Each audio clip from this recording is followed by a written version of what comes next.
안녕하세요 구독자 여러분. 자, 오늘 여러분들과 함께 볼 종목은 네오셈인데 깜짝 놀라셨죠? 왜 삼성전자와 SK하이닉스 이미지가 나올까요? 자, 네오셈을 분석을 하기 전에 여러분들 중요한 건 뭐냐면, 여러분들 현재 시장의 흐름을 알아야 됩니다. 최근 우리 한국 주식시장에서 가장 강하게 움직이는 중심축이 어디죠? 바로 삼성전자와 SK하이닉스예요. 외국인과 기관의 거대한 자금이 AI 반도체 쪽으로 무섭게 쏠리면서 시장 전체 판도를 흔들고 있는데요.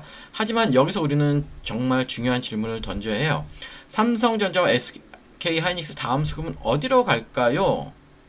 이미 주가가 크게 움직인 대형주를 뒤쫓기보다는 그 다음 돈이 이동할 길목을 지키는 전략이 필요해요. 반도체 다음은 로봇이에요. AI가 두뇌라면 로봇은 몸입니다, 여러분들. 그런데 이 로봇이 실제 산업 현장에서 지치지 않고 오래 움직이려면 무엇이 중요할까요? 맞아요. 로봇의 생명을 연장하는 것은 배터리와 전력 관리예요. 최근 삼성전자의 파업 이슈나, 그쵸? 자동차 업계 파업 이슈, 치솟는 인건비 부담, 그리고 미국 공장의 자동화 바람 속에서 현대차 그룹을 비롯한 대기업들이 로봇 투자를 대폭 늘리는 흐름을 주목해야 됩니다.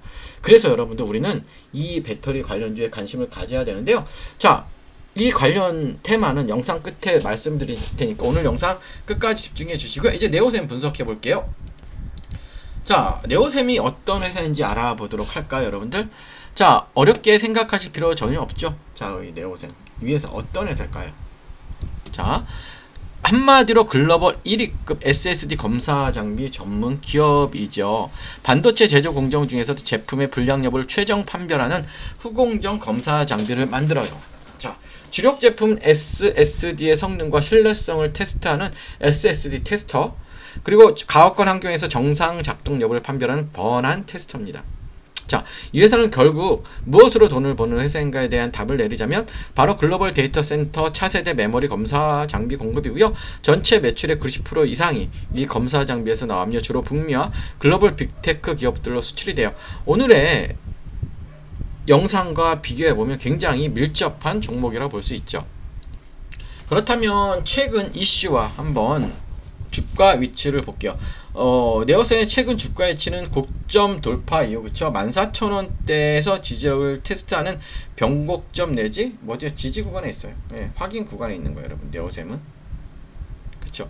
최근 주가를 움직인 가장 강력한 뉴스는 연이은 공급 계약 소식입니다. 그쵸? 종속회사를 통한 115억 원 규모의 반도체 검사 장비 계약에 이어서 삼성전자의 메모리 저주파수 검사 장비용 인터페이스 보드를 69억 규모로 첫 규모 대규모 공급했다는 오피셜 뉴스가 정해졌죠.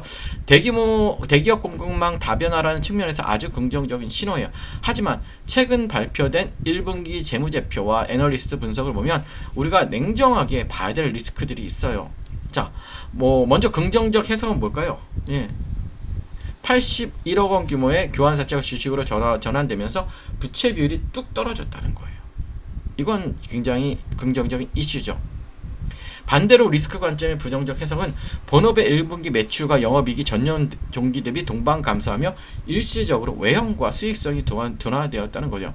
특히 재고 자산이 전년 말 대비 54억 원이나 증가했어요. 왜 그럴까요? 그렇죠?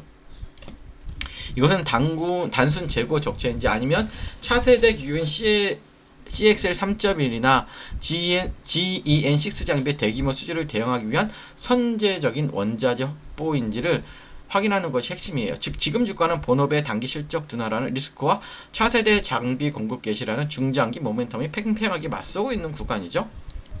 그렇다면 우리가 중장기 관점에서 신뢰할 수 있는 네오셈의 핵심 경쟁력을 좀 보도록 할게요.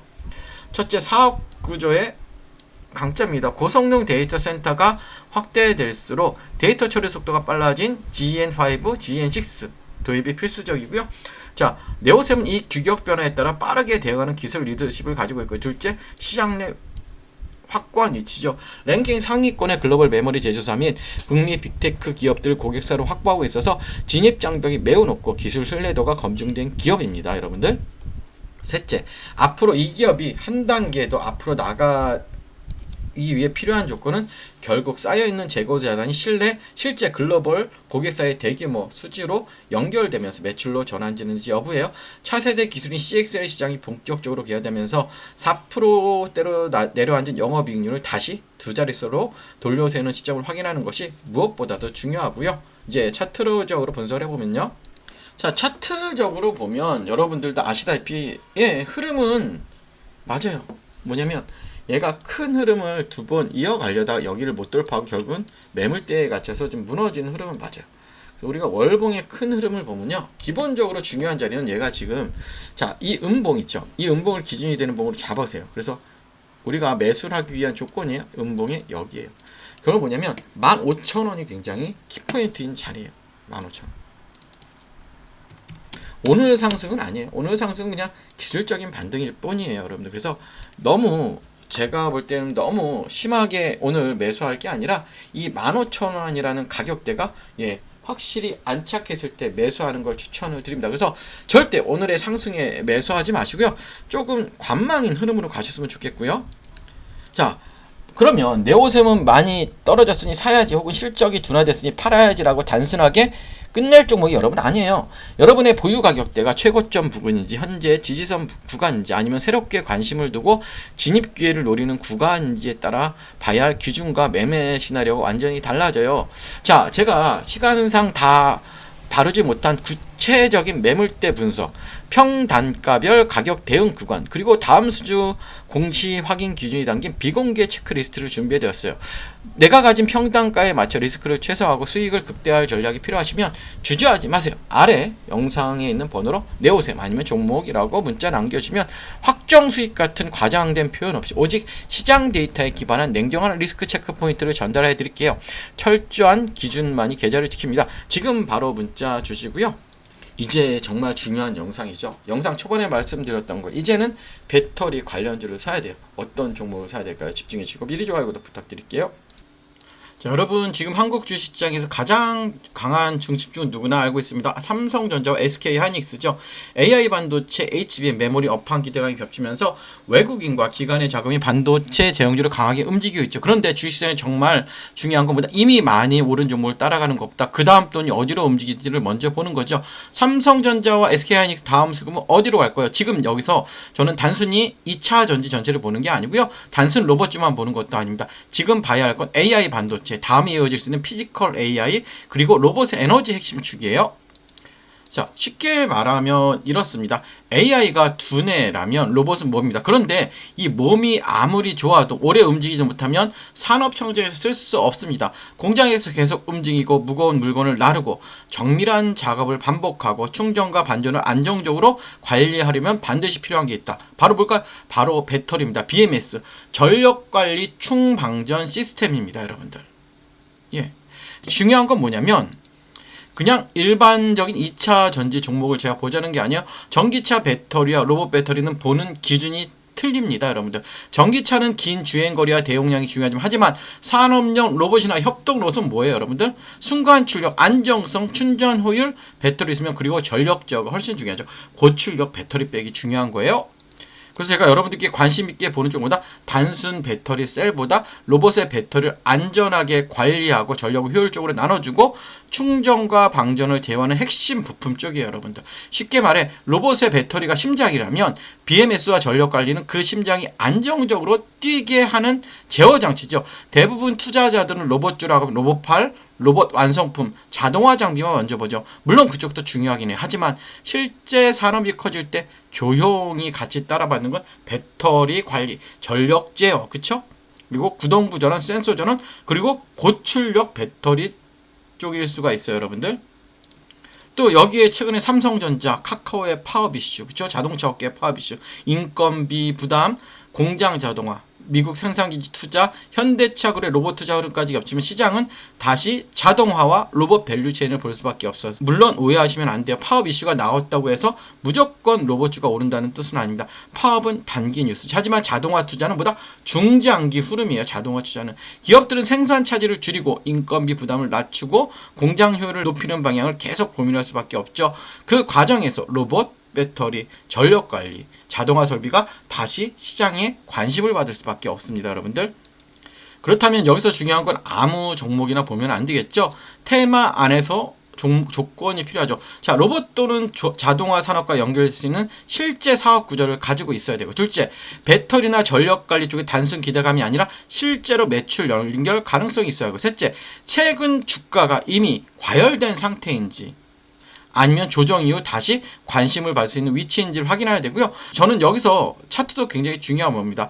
좋은 테마라고 해도 차트가 너무 올라 버렸다면 오히려 리스크가 커질 수 있죠. 반대로 한 차례 기대감이 붙었다가 눌림이 나오고 거래량이 줄어든 상태에서 중요한 가격대를 지켜준다면 시장은 다시 제로를 기다리는 구간으로 볼 수도 있어요.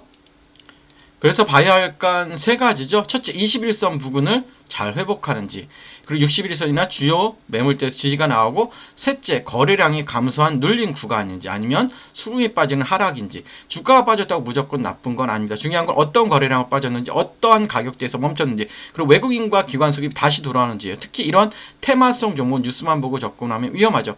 반드시 확인해야 하는 건 외국인 수급, 기관 수급, 거래량, 그리고 뉴스가 실제 사업으로 이어지는지 보셔야 되고요. 제가 이 흐름을 관심 있게 보는 이슈는 단순히 로봇이라는 단어 때문이 아니라 지금 시장의 흐름이 AI 반도체에서 피지컬 AI에서 로봇으로, 로봇에서 배터리와 전력 관리로 내려오는 구조이기 때문입니다. 반도체가 시장의 두뇌를 담당했다면 다음 그 두뇌가 실제 산업에서 움직이는 몸, 즉 로봇입니다. 그리고 로봇이 오래 움직이기 위해 필요한 심장, 그게 바로 배터리와 전력 관리입니다. 자, 이 흐름 안에서 제가 보고 있는 종목은 단순 로봇 테마가 아니라 로봇이 실제 산업 청정에서 움직이기 위해 필요한 에너지 핵심 축과 연결되어 있어요. 그래서 이 종목은요, 이름보다 현재 가격대와 수급 위치가 더 중요해요. 이미 관심을 받는 구간인지 아니면 시장이 아직 충분히 반영하지 않은 구간인지, 이게 굉장히 중요합니다. 정리하면 이래요. 지금 시장의 중심은 삼성전자, SK하이닉스예요. 하지만 시장은 항상 다음 수급을 찾죠. 반도체 다음 흐름을 볼 수 있는 건 피지컬 AI와 로봇입니다. 그리고 로봇 안에서도 사람들이 놓치기 쉬운 핵심 배터리, 전력관리, 중방전, 제어예요. 이쪽에서 여러분들 실제 사업 구조가 있고 돈이 나오는 종목을 사야 됩니다. 자, 제가 이 보고 있는 핵심 종목과 함께 현재 주가 위치, 중요한 지지 구간, 수급 체크 포인트 궁금하신 분들은 아래 번호로 종목이라고 문의 주시면 제가 바로 문자로 보내드리도록 하고요. 끝까지 시청해주셔서 감사하고 좋아요, 구독 부탁드릴게요.